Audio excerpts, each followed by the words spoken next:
Thank you. Thank you. I appreciate that. And thank you so much for this extra opportunity to speak about this new integration between MITx and Canvas. Such an incredible work done by the MITx residential team, as always, and especially a big shout out and thanks to Meredith and Caleb. Thanks. I really like this work. Okay, so let me start with a brief recap of Canvas, MITx, and the old integration we had before. So here on the share screen, the dots or the nodes, the vertexes represent the learning resources created for a residential course. In particular, those in color white or light gray represent the traditional content created mainly in the academic department, such as faculty lecturers' class notes or the homework exercise, etc. So this will be managed by some sort of learning management system. At MIT, we are using Canvas as our LMS.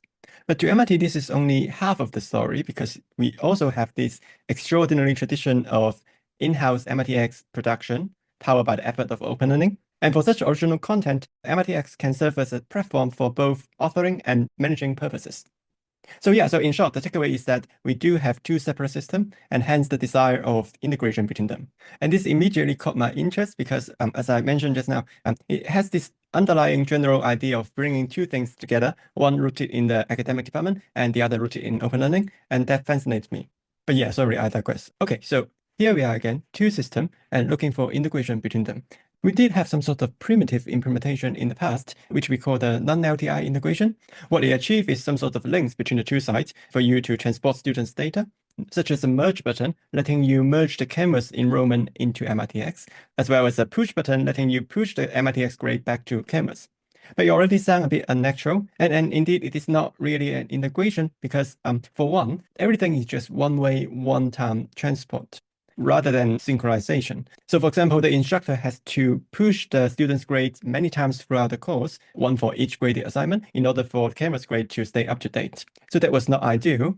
Okay, so but how is this new integration different? In essence, it does not rely on MITx as a site for you to build a link. Instead, it integrates the MITx content itself. So how do I mean by that? Specifically, right now, the instructor can just identify any MITx content or sequential they like to integrate, and then just use the LTI tool to embed them into Canvas. Afterward, MITx as a site could just hide behind the picture, and Canvas will be the only one uniform system for learning management. So you see, it's simple, elegant, only one system, so there's no longer any need for pushing or merging manually. Everything will be automatically in sync. So here I could see the potential simplicity brought by this new integration because recall that, as I said, this new integration does not rely on any MITx course instance to be associated with your course run in the semester. So in principle, you could, if you prefer, you could just skip the process of building the MITx instance itself. I mean, you could still build that, and I would recommend you to continue this practice if you're already familiar with that. But the point is, we are no longer bounded by that. And to me, this would be a significant difference in making it accessible to everyone in the community with or without prior MITx experience. There would be a huge convenience and flexibility. To demonstrate this, let me take 1802 multivariable calculus in the math department as an example. Let's say I am teaching 1802 for this semester, 2024 fall term, and I would like to enrich my course using the MITx content via the new integration. And let me sample four possibilities for you to potentially achieve that. So first of all, of course, the primary use case would be to draw MITx content in the same course, same subject. But even so, usually there will be more than one option for you to choose from. For example, you could draw from the MITx instance from a past term. It doesn't have to be the current term, right? So in our example, 1802, we can look for MITx 1802, say the spring semester of 2023. Moreover, we could also draw from an MITx instance in the same subject, but offer in an alternative version. Again, for our example 1802, it has 1802A as an alternative version. And in fact, this is actual use case, but this is only one of the many possible use cases. We could certainly be creative. For example, I could imagine many courses would have some other courses as the prerequisite. And right now, using the new integration, we could just easily draw the MITx content from these prerequisite courses. In our example 1802, it has 1801 single variable calculus as the prerequisite. So we could totally draw from that as the prerequisite module in the first few weeks in your course, right? But then it doesn't have to be prerequisite. You could draw from, say, 1803 differential equation, or it doesn't even have to within your same department. And I do think that this new integration plays particularly well with the idea of interdisciplinary design. In our example 1802, I could see the connection with 802 in physics. Multivariable calculus has tight connection with electromagnetism. So it would certainly make sense to draw content from 802, say Maxwell equation, as an epilogue chapter or advanced application. It would be fun. And as we have just seen, the actual procedure of embedding this content is easy. We just need to identify the MITx sequential we like and use the LTI tool to draw them in. And this can be done anytime before or throughout the course, not necessarily all at once, just whenever you feel the inspiration. And in this way, the effect I hope achieving is to allow the faculty to focus more on the creativity process instead of the technicality, and thereby let them increasingly enjoy doing so. But what's more, the fun of this new integration is not merely about adding, but really about designing and creating your own course. You see, in order for this wealth of course material to be really helpful to the student, it needs to be put into some thoughtful course design. While, as in many courses previously, MITx would probably just serve as a piece aside, which the instructor directed the student to. But now, since everything is in Canvas under the new integration, we could just let Canvas do what it is good at. As a dedicated LMS, it has a range of features to help you achieve your course design. An example off the top of my head is you could use these Canvas modules, as you already know, to group the materials, say, in chronological order, in weeks.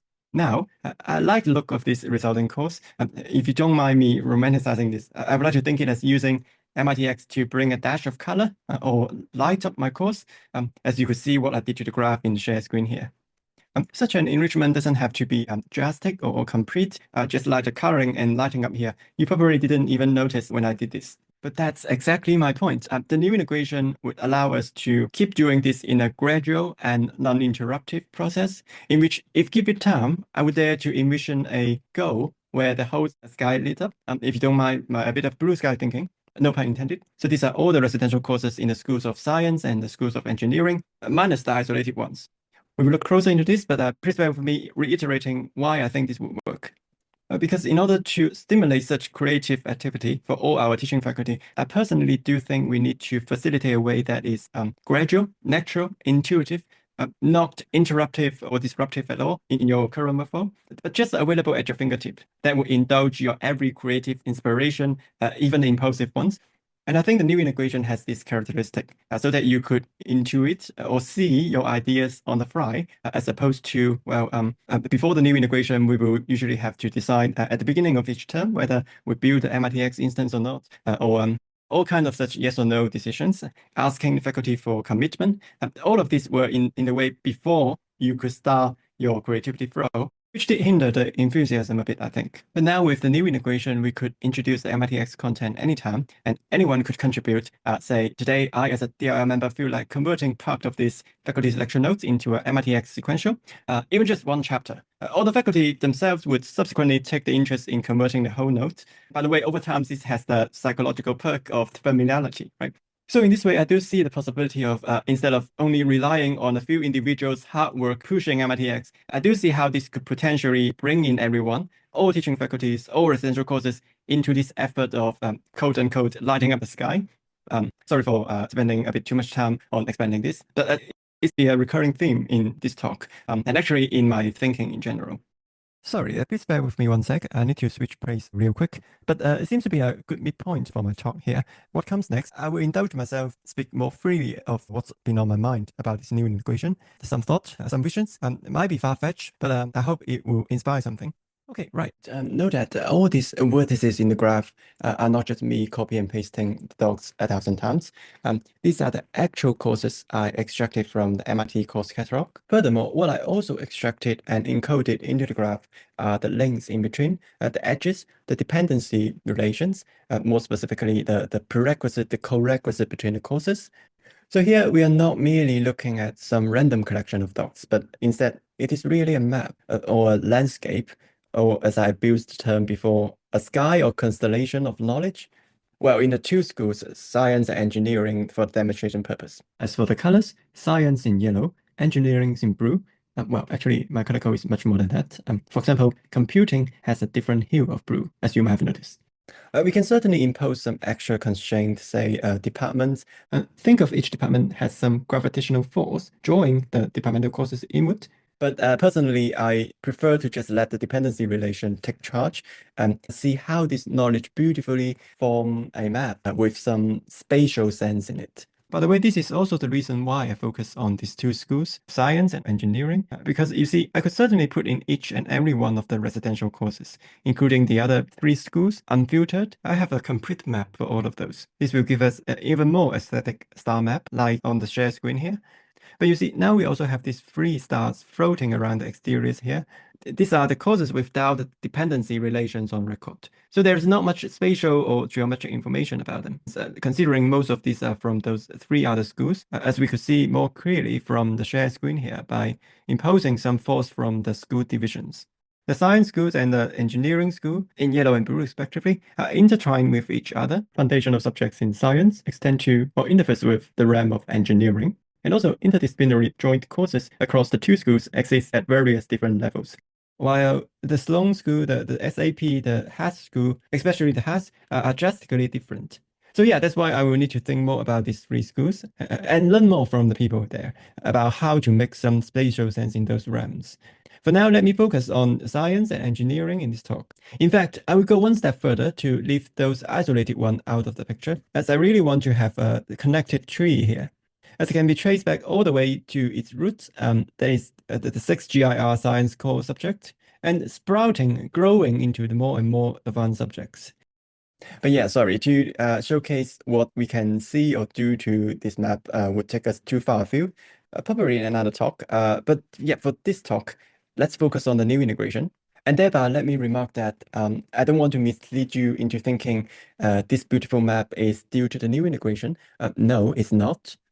This beautiful map is due to what's in the core in the residential education at MIT, the MIT curriculum, representing one of the most rigorous and robust traditions here.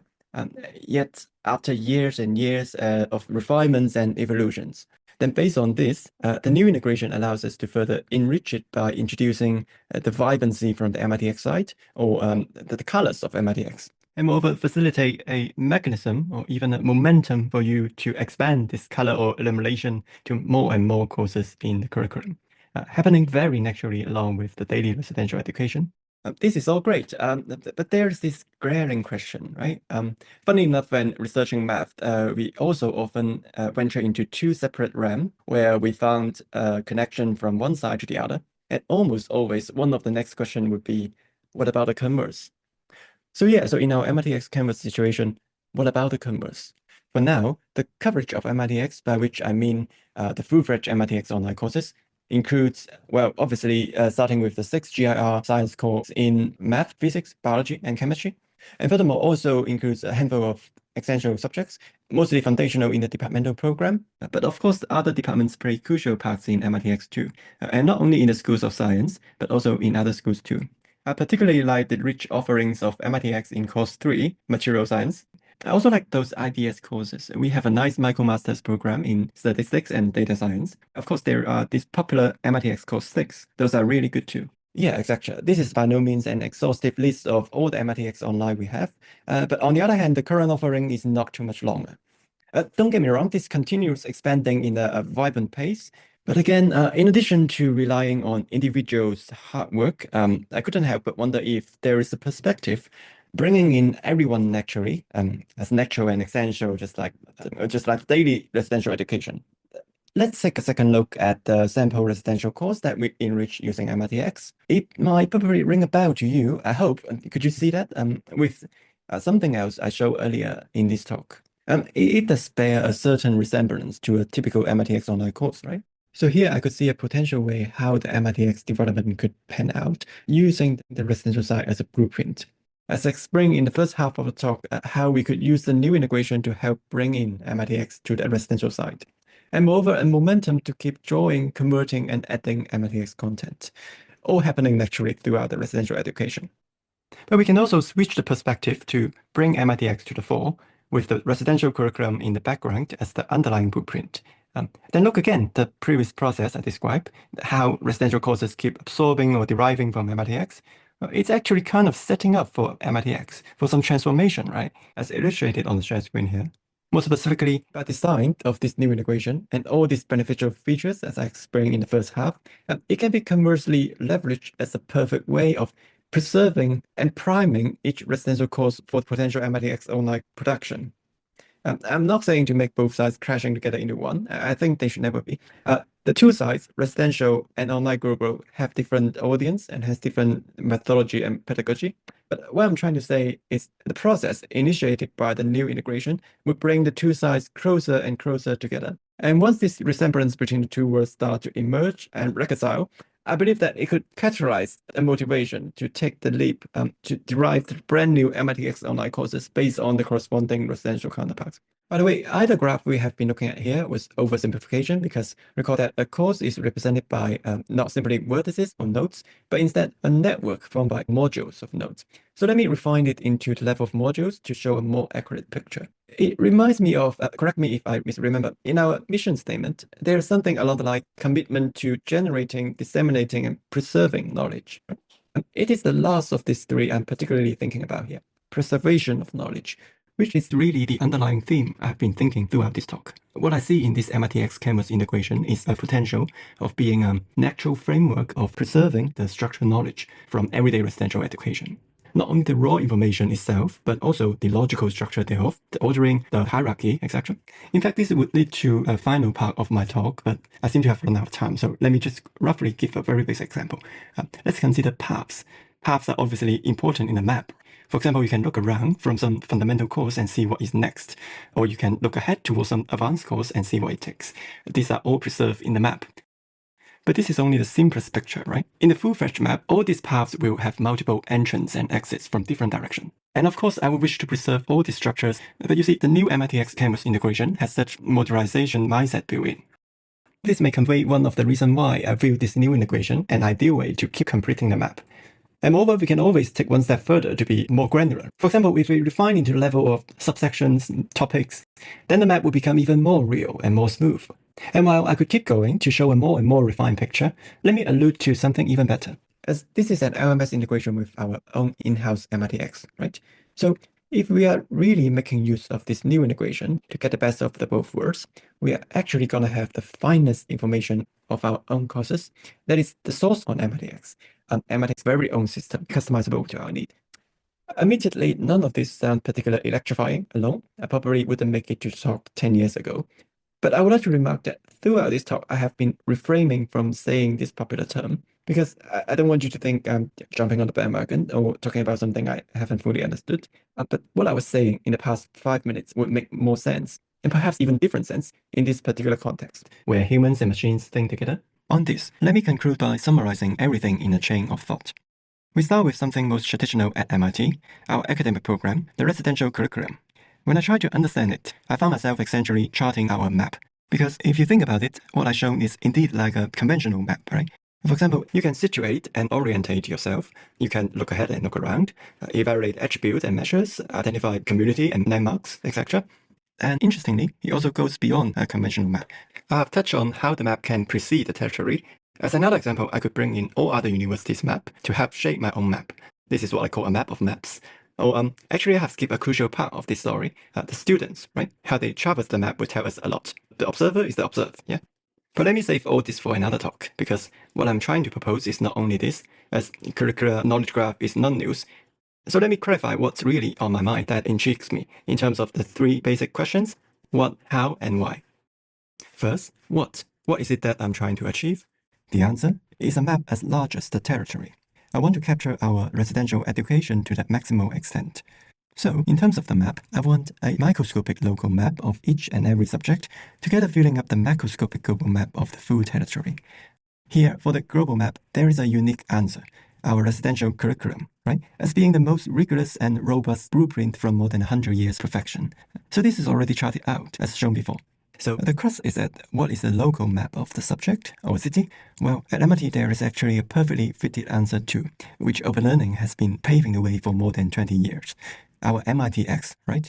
If you think about it, an MITx course for subject is an ultimate way of charting a city map, charted by the most perspicacious cartographer, the faculty who instruct and design the course, and charted to the most exhaustive details, modules by modules, and even better, the entirety of source in MIT's own system. This leads us to the question of how. How do we even make a map as large as the territory? How do we chart out the local maps with MITx for thousands of courses at MIT? Well, I propose to think about what's happening every day here, the residential education. So instead of new commitments, I want to focus on faculty's everyday teaching and preserve all the thoughtfully structured knowledge. This is the main angle of this talk. Figuratively, we let every instructor to be a cartographer by giving them a nice canvas that is familiar to them, but also well integrated back to us. Of course, the word canvas here is a metaphor, but also a pun, referring to our familiar LMS canvas.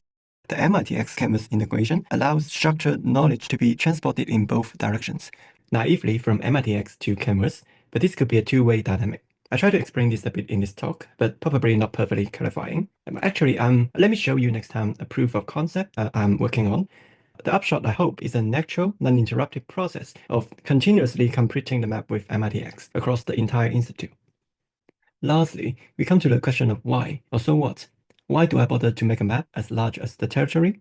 Assume we eventually chart out our maximal understanding in MIT's academic program. Then so what?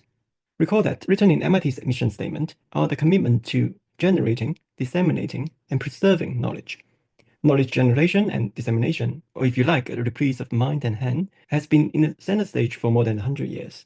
But it is really the third that underlies all my thinkings, knowledge preservations. Or if I may, another pun, the heart of mind and heart, because you learn it by heart, right? And I think the effort of preserving or formalizing and integrating the entirety of structured knowledge from MIT's everyday residential education was never so vital as becomes in the present day.